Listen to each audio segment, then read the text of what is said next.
अस्सलाम वालेकुम student, welcome to our channel the global physics hub. आज हम जिस टॉपिक पे बात करने वाले हैं वो है मैग्नेटिक मोमेंट और बोहर मैग्नेटन के दरमियान हमने रिलेशन फाइंड करना है। तो सबसे पहले हम ये देख लेते हैं कि मैग्नेटिक मोमेंट क्या है। तो मैग्नेटिक मोमेंट किसी मैग्नेट की एक प्रॉपर्टी है। अगर हम उस मैग्नेट को एक फील्ड के अंदर रखते हैं तो वो मैग्नेट जो है उस फील्ड के साथ इंटरेक्ट करता है और इंटरेक्ट करने के बाद वहां पर मैकेनिकल मूवमेंट पैदा करता है। तो स्टूडेंट्स हम इसको प्रैक्टिकली ये देखते हैं कि ये मैकेनिकली अगर हम एक मैग्नेट को फील्ड के अंदर लेकर जाते हैं तो वो उसमें मैकेनिकल मूवमेंट कैसे पैदा होता है। तो चलते हैं प्रैक्टिकल की तरफ। स्टूडेंट्स अब हम इसको प्रैक्टिकली देखते हैं कि मैग्नेटिक मूवमेंट किस तरह से काम करता है मैकेनिकल मूवमेंट बनाने में। तो इसके लिए हम ये हमारे पास एक डीसी मोटर है, इसको खोल लेते हैं। यहाँ से खोलना है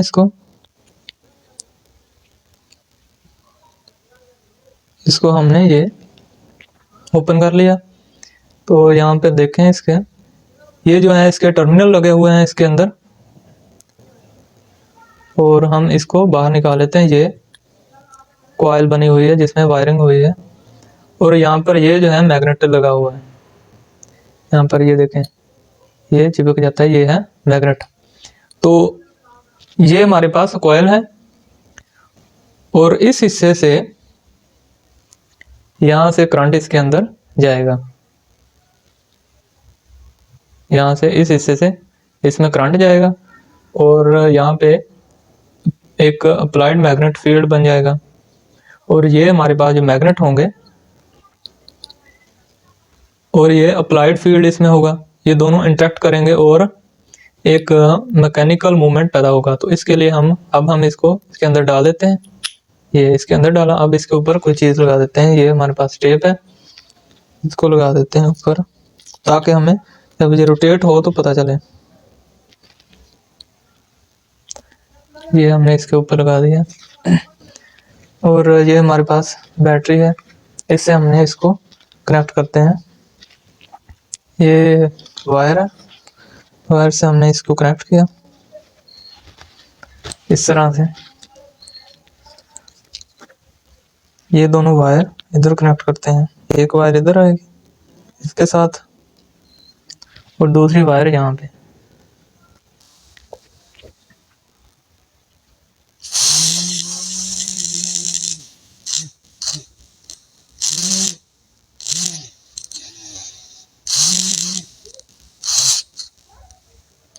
तो स्टूडेंट्स आपने देखा ये कि किस तरह हम अप्लाइड फील्ड और मैग्नेटिक फील्ड को आपस में इंटरेक्ट करते हैं और फिर इसमें मैकेनिकल मूवमेंट पैदा होता है। तो चलते हैं लेक्चर की तरफ। तो स्टूडेंट्स आपने प्रैक्टिकली देखा कि मैग्नेटिक मूवमेंट किस तरह से अमल करता है। चलें जो हमने अभी सीखा है मैग्नेटिक मूवमेंट के बारे में उसको हम लिख लेते हैं। मैग्नेटिक मूवमेंट के बारे में लिखते हैं कि the magnetic movement is the property of a magnet which interacts with an applied field to give mechanical movement। तो इसको हम म्यू से रिप्रेजेंट करते हैं या म्यू ई से रिप्रेजेंट करते हैं। अच्छा स्टूडेंट्स अब जो दूसरा टॉपिक था, पहला तो हमारा हो गया मैग्नेटिक मूवमेंट। अब इसमें दूसरी जो टर्म आ रही है वो है बोहर मैग्नेटन। तो बोहर मैग्नेटन क्या है कि अगर एक इलेक्ट्रॉन एक न्यूक्लियस के गिर्द घूम रहा है, यानी एक एटम है उसमें न्यूक्लियस के गिर्द इलेक्ट्रॉन घूम रहा है, तो इलेक्ट्रॉन की स्पिन मोशन और ऑर्बिटल मोशन की वजह से उसमें फील्ड प्रोड्यूस हो जाता है जो एक मैग्नेट की तरह अमल करता है। तो यहाँ पर इस मैग्नेट को बोहर ने बोहर मैग्नेटन का नाम दिया, जिसको म्यू बी से जाहिर करते हैं। तो इसको हम बोहर मैग्नेटन को अब हम बयान करते हैं ऑर्बिट अराउंड न्यूक्लियस। तो बोहर मैग्नेट ये मैग्नीट्यूड है, तो इसको हम इस तरह से लिख सकते हैं Bohr magneton, it is the magnitude of magnetic dipole moment of electron revolving around a nucleus in an atom। तो इसको डिनोट करते हैं इससे, it is denoted by mu B.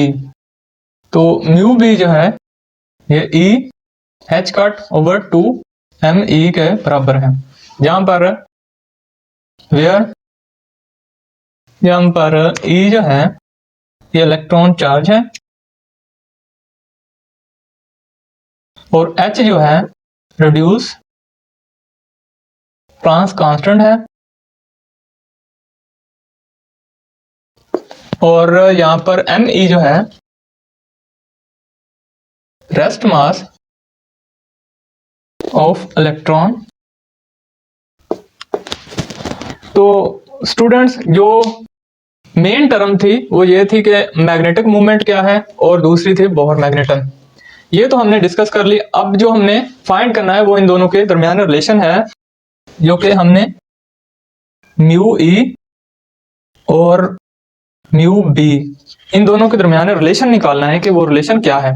तो स्टूडेंट्स यहां तक इसको नोट कर लें या इसका स्क्रीनशॉट ले लें, फिर इसके बाद हम आगे बढ़ते हैं। स्टूडेंट्स अब हम इन दोनों के दरमियान जो रिलेशन है उसको ड्राइव करने की कोशिश करते हैं। तो अब हमने कंसीडर करना है कि एक इलेक्ट्रॉन है जो कि स्पिन मोशन रखता है और ऑर्बिटल मोशन रखता है और एक न्यूक्लियस के गिर्द घूम रहा है। तो यहां पर लिखते हैं consider an electron moving around a nucleus with spin motion and orbital motion।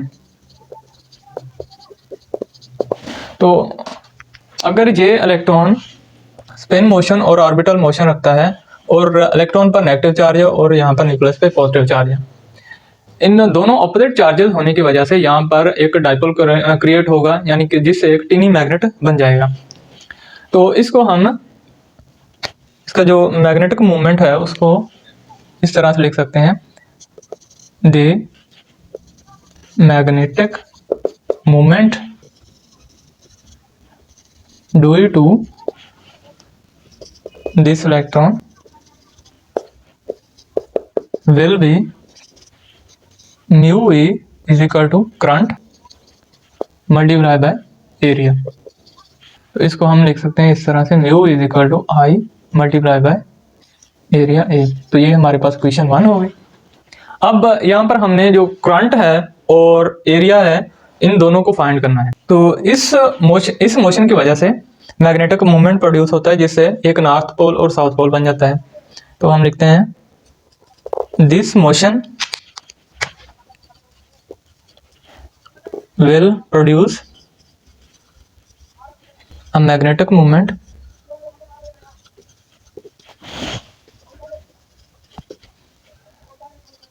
which has two faces, one as north pole and other as south pole।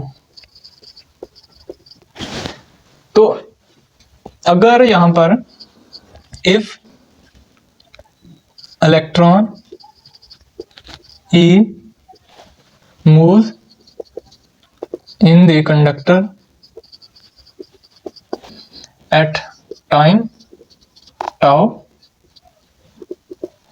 then the current will be I is equal to charge over time होता है, तो क्योंकि यहाँ पर charge जो है electron के बराबर है और टाइम जो है ये टाउ के बराबर है, तो इसको हम लिख सकते हैं E ओवर टाउ या I is equal to E over tau. तो ये हमारी क्वेश्चन नंबर 2 होगी। स्टूडेंट्स यहाँ तक इसको नोट कर लें या इसका स्क्रीनशॉट ले लें, फिर इसको हम आगे मजीद प्रोसीड करते हैं। स्टूडेंट्स इन दोनों इक्वेशन को हम इधर लिख लेते हैं। Mu A is equal to I multiply by A, ये इक्वेशन 1 थी, और दूसरी ये इक्वेशन थी I is equal to E over tau, ये इक्वेशन 2 थी। तो इनको हम अरेज कर देते हैं यहाँ से। स्टूडेंट्स अब हम इसकी एरियल वेलोसिटी को देखते हैं। तो the areal velocity of the position vector will be dA over dt is equal to L over 2m e। तो यहाँ पर L जो है ये एंगुलर मोमेंटम है और m जो है ये मास ऑफ इलेक्ट्रॉन है। तो हम इसको इंटीग्रेट इस तरह से करते हैं, dA तो ये इधर आ जाएगा, मल्टीप्लाई हो जाएगा L over 2m e integration of dt। तो हमने इस पे बाउंड्री कंडीशन अप्लाई करनी है, 0 टू टाउ हो जाएगा। तो ये यहाँ पर A बच जाएगा एरिया, तो ये L ओवर 2m e, तो यहाँ पर T आ जाएगा टाउ, 0 टू टाउ, सॉरी ये यहाँ से टाउ इस तरह से है। तो ये is equal to tau L over 2m e, ये हो गया हमारे पास क्वेश्चन नंबर 3। अब क्वेश्चन नंबर 2 और क्वेश्चन नंबर 3 को क्वेश्चन नंबर 1 में पुट कर देते हैं। Put question 2 and 3 in question 1। तो mu e is equal to E over tau multiply by tau L over 2m e. तो इस टाउ से ये टाउ कट जाएगा, बाकी ये आ जाएगा mu is equal to e L over 2m e. ये आ गई question number 4। Students quantum mechanics में जो L होता है वो क्वांटाइल होता है, तो हम लिखते हैं इन क्वांटम मैकेनिक्स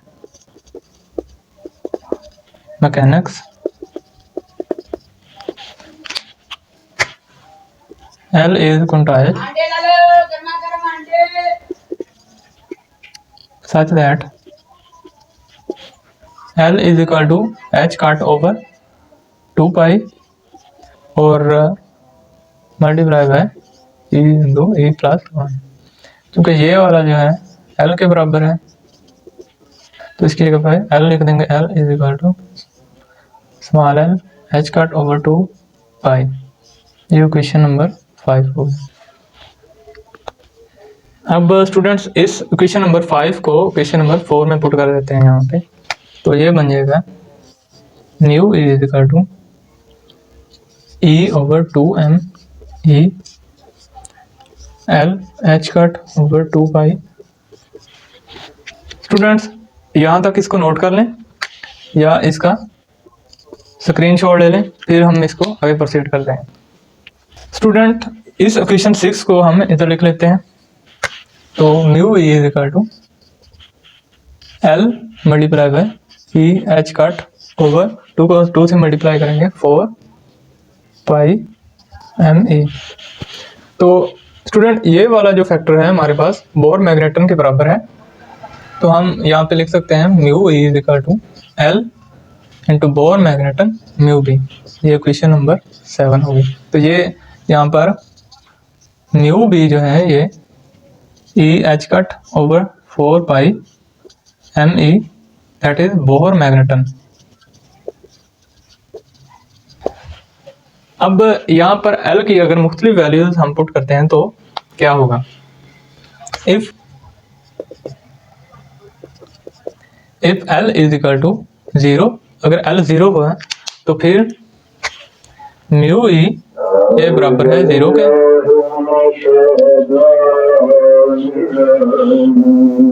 स्टूडेंट्स यहाँ पे अगर हम L की वैल्यू 0 रखते हैं तो म्यू ई जो है 0 हो जाएगा, क्योंकि यहाँ पर 0 से ये मल्टीप्लाई होगा, बोर मैग्नेटन भी 0 हो जाएगा। अगर यहाँ पे if L is equal to 1, अगर L की वैल्यू 1 होती है तो मैग्नेटिक मोमेंट और बोर मैग्नेटन दोनों बराबर हो जाते हैं। तो फिर मैग्नेटिक मोमेंट म्यू ई बराबर हो जाता है बोर मैग्नेटन म्यू बी के।